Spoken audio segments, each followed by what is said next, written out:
Hello children, today we will learn Class 6, Chapter 2, Let us use the graticule. Take a look at the figure and answer the following questions. What are the horizontal lines on the globe called? List the continents and oceans through which the equator passes. Encircle the intersection of 0-degree meridian and 0-degree parallel on the globe. Which oceans are spread in all the 4 hemispheres?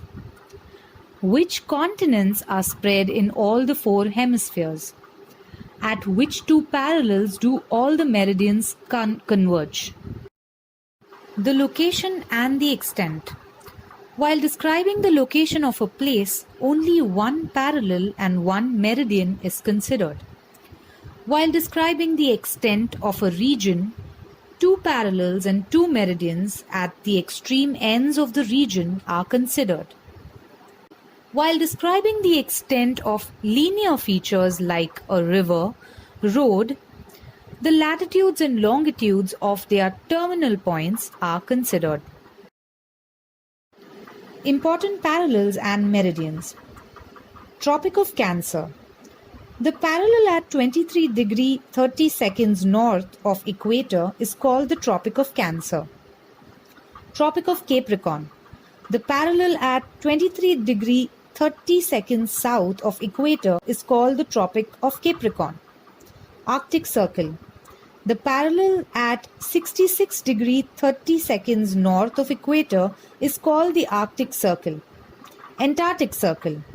The parallel at 66 degree 30 seconds south of equator is called the Antarctic Circle. North Pole. The parallel at 90 degrees north of equator is called the North Pole. South Pole. The parallel at 90 degrees south of equator is called the South Pole. All places between 23 degrees and 30 seconds north and south of equator receive perpendicular rays on 2 days in a year. Other areas of the earth never get perpendicular rays. The parallels at 23 degrees 30 seconds north and 23 degrees 30 seconds south of equator are called Tropic of Cancer and Tropic of Capricorn respectively. The parallels at 66 degrees 30 seconds north and south of the equator are also important parallels.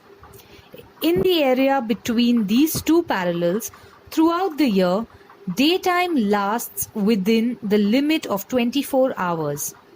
These are called the Arctic Circle and the Antarctic Circle respectively. Variation in the intensity of sunlight leads to regional diversity in plant and animal life. The 0-degree longitude of or the prime meridian is an important meridian. The main purpose of this is to fix the global standard time and coordinate the standard times of different countries. This meridian is also called as Greenwich Meridian. Global Standard Time is known as GMT, Greenwich Mean Time. The 180-degree meridian is also important. From the prime meridian, other meridians are marked east and west up to 180 degrees. The 180-degree meridian lies opposite to the prime meridian. That's all for today. Thank you, children. Please feel free to ask any questions you may have.